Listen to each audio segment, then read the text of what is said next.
In today's video, I'm going to be working on some hatchets, trying to get them all fixed up. I hope you enjoy the episode. Coming right up. Hello everybody, and thanks for coming back for another video. This is Dave, and I'm glad you're with me today. Out here in the shop, and today is hatchet day. This past weekend, I went out garage sailing, and you may have seen that video, and where I showed you all the stuff I found at garage sales over the weekend. And I found a couple of hatchets at a garage sale. I got them really cheap. Really nice gentleman asked me what I was looking for. I told him. He went in the house, brought out a bunch of stuff, and I bought most of it. So the two hatchets, the first one is this Est-Wing right here with a stacked leather washer handle. I've had it soaking for about a week in oil in hopes to soften this leather back up, but it is still rock hard. It's very brittle. I suspect that it's shrunk only because all the leather washers match up really nice. I mean, right here it's off a little bit, so there could have been one here that broke and fell out. And that's probably the case, actually.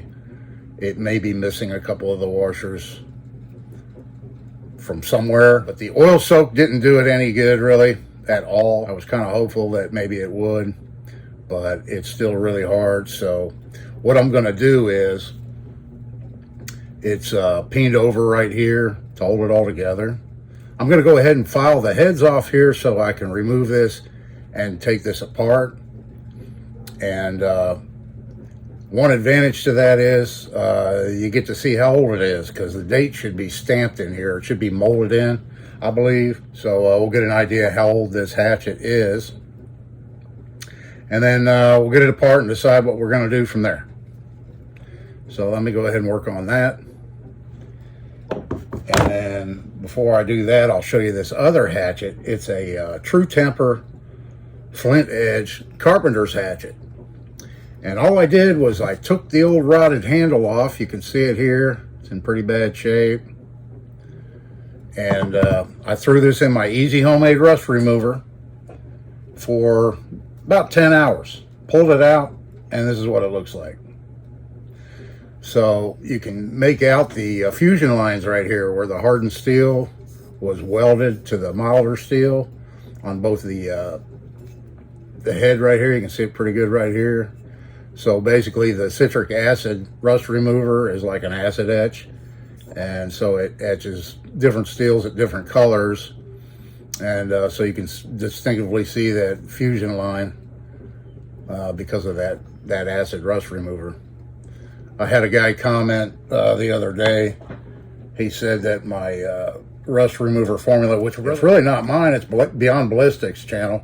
I saw his video and I decided to try it, and I fell in love with it. And I don't use Evaporust anymore. I just make my own because it works just as well and doesn't attack the base metal and all that stuff. But yeah, a guy commented the other day that citric acid pits the metal. Well, you know, it's pitted, but that's from the rust, not from the citric acid. So anyway, I'm going to get this head cleaned up and put a new handle on it. I have a new, very old stock hickory handle here that is a little bit longer and a little bit bigger, but since I have it, I'm going to go ahead and use it instead of making one from scratch. I've got tons of hammer handles, axe handles, all that stuff. I've made them from scratch many times, but since I have this, I'm going to go ahead and use this, but I will modify it a little bit, and you'll see that later on. And we'll see how this old carpenter's hatchet turns out. This True Temper. On the other side, it says it's a number TFHF. And I looked it up, and I found another one that was a TFH, and it was in an old catalog for True Temper hatchets and axes. I think it was in the 50s, was the TFH. And like I said, this is a TFHF. So not really sure. I would guess maybe it's a little newer than that. Maybe it's from the 60s, 70s. Not really sure. If any of you know, leave it down in the comments. I would appreciate it. I love hearing. Yeah, I'd love to hear that, an idea of just how old this hatchet head is. I really like to research the things that I'm working on as best as I can. So that'll be coming up here today. We'll work on that one. That'll be easier than this one. I'll go ahead and get this one apart, and then we'll take another look at it. Okay, folks, this is where we're at on this hatchet. As you can see, I got the stacked leather washers off of the tang. And on this side here, you can see the model number. It's the E24A, which they still sell today. They have, I think, like 4, 5, 6 different models now. Some a little bit different from this, but they still sell the classic exactly like this. And any guesses on the age of this hatchet? What would you guess the age of this hatchet to be? Here it is.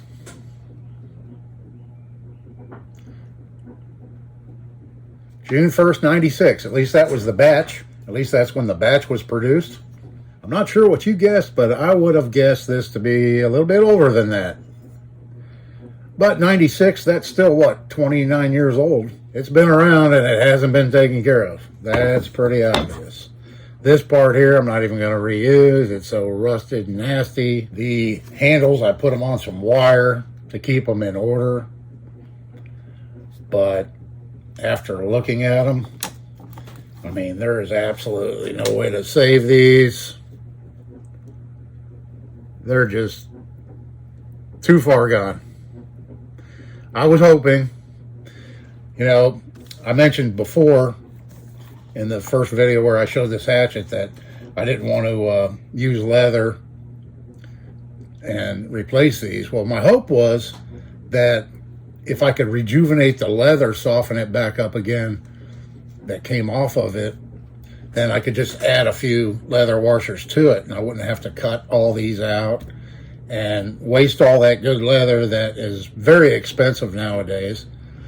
And I can use that leather for sheaths and knife pouches and things rather than a leather handle, which, you know, I like the looks of them and everything, especially on knives and hatchets. Yeah, I just don't want to go that route. So we're going to have a custom S-wing hatchet when we're through with this project. And I'm going to make wooden handles for it. So I'll go ahead and get started on that. And we'll see what we can come up with. Be right back. Okay, folks, I wanted to give you an update on where we're at on this hatchet right here. This is the one I'm working on right now. So I went out to my firewood pile and I found a nice piece of maple that's well seasoned. And I went ahead and cut it and I mortised it out for the handle. Not sure what kind of finish I'm going to put on this yet. We'll see once I get to that point. I went ahead and marked out using the old butt plate the general shape, and right there I've got it marked. And I mortised this out because it's curved. I was going to just, normally I just use chisels, but because it's curved, I went ahead and used my overhead trim router that I made. That made it a little bit easier. And then I went back in with a chisel and finished up the edges and then gave it a quick sand and stuff. But it was a lot easier and quicker just to do it that way with the router. And yeah, and that's where we're at right now. And I'm going to make a new butt plate for it. I'm not going to reuse this old rusty thing. I'll probably go with aluminum, maybe a nice thicker piece of aluminum. I'll see what I have laying around. I'll shine it up real nice when I paint it back on there. And the and the handle, you can see it's a rough sawed cut right here from my bandsaw. So this is the second one I made. The first one I made out of a piece of walnut, and I was getting it all cut and everything, and I didn't realize it, didn't look at it that close, and it had a couple of holes I drilled in that piece, and I was going to plug them and go ahead and use it anyway, but I thought this maple would make a nicer handle anyway. That way I can stain it or finish it however I want. Yeah, when I was doing the walnut handles, I I sliced the walnut in half, and then I was using my 6x48, the flat platen on my 6x48 sander, to get them nice and flat so that they fit nice and flush together. And in the process, that was my last 6x48 belt, and it parted at the seam like they always do on me here. Because of the heat that we have in my area, belts just will not hold together. I went through so many belts on my 2x72 belt grinder.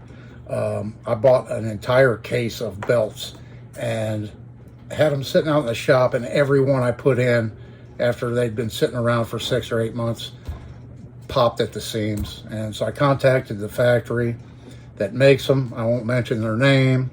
I've been ordering from them for years. They're quality abrasives.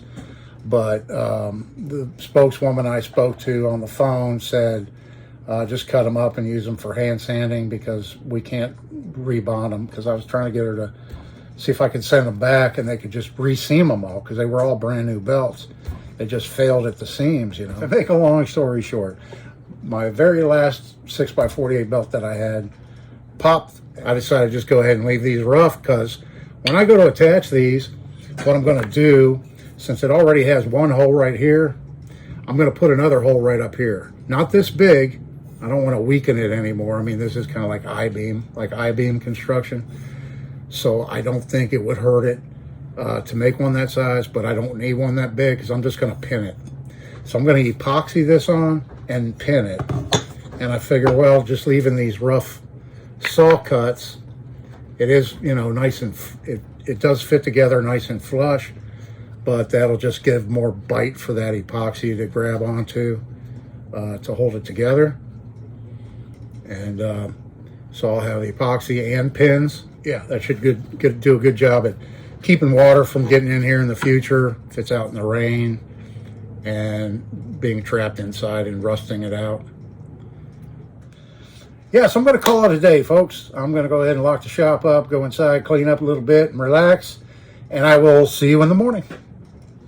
Good morning, everybody. I'm out here in the shop, drinking a little coffee, getting going. It's kind of an overcast, stormy day today, so it's a good day to get some work done out here in the shop. So, you see that? Absecon Lighthouse. Anybody watching familiar with that? My great-great-grandfather was lighthouse keeper of that lighthouse. Actually, Barnegat Lighthouse, this one, and I think it was called the Cynthiana Lighthouse that used to be in Delaware. I don't think it's there anymore. That was in the 1850s. He was the lighthouse keeper of Cynthiana Light. My great-great-grandfather. So today, I'm going to finish up these hatchets. I did a little bit of light cleanup on it. I'm still going to do some more. But got all the major rust off of it and everything. So yeah, I went ahead and drilled a hole here for my other pin. I didn't make it as big as this. The epoxy will fill that in. But I went with a 5/32, a little bit bigger than I would normally use, like on a knife handle, typically. Originally, I started making these nickel pins here, 5/32 nickel, and but then I opted for the butt plate. I'm going to go with this piece of brass right here and put that on. And because I'm using brass there, I went ahead and made a couple of brass 5/32 brass pins that I'll use to put it all together. And then the handles right here, I've got ready to attach. And I just kind of went ahead and gave them the rough shape they're going to have, sanded some facets to give it a little bit of a start to where the shape's ultimately going to end up. So I'm going to get this glued up and pinned up, and then I'll finish up the sanding. Okay, folks, I've been hard at work on these hatchets, and I've got them done. And so I'll show them to you and talk a little bit about what I did. Here's the carpenter's hatchet. right there. And where's the old handle? Here it is. There's the old handle. You see, all rotted out. I made this handle the same length. This is that new old stock hickory I had laying around. So I just cut it off to the same length, opted to round it, drill a hole, put a leather thong in it. So I shaped it to set the head, and then sawed a kerf in the end of it, and I glued and drove in a walnut wedge in it, so it's nice and secure now. Put a little boiled linseed oil on the handle after a little bit of sanding on it.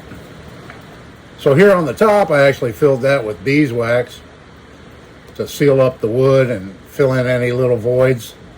That's an old blacksmith trick that my grandfather, I saw him do. He was a blacksmith. And so that's how this one came out. The old true temper flint edge carpenter's hatchet. So I'm going to call that one done. And now on to the Est Wing hatchet. Here it is.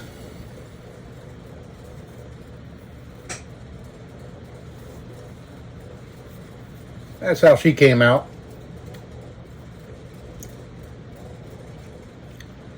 So it looks like spacer material right here on the top and the bottom is actually just colored epoxy.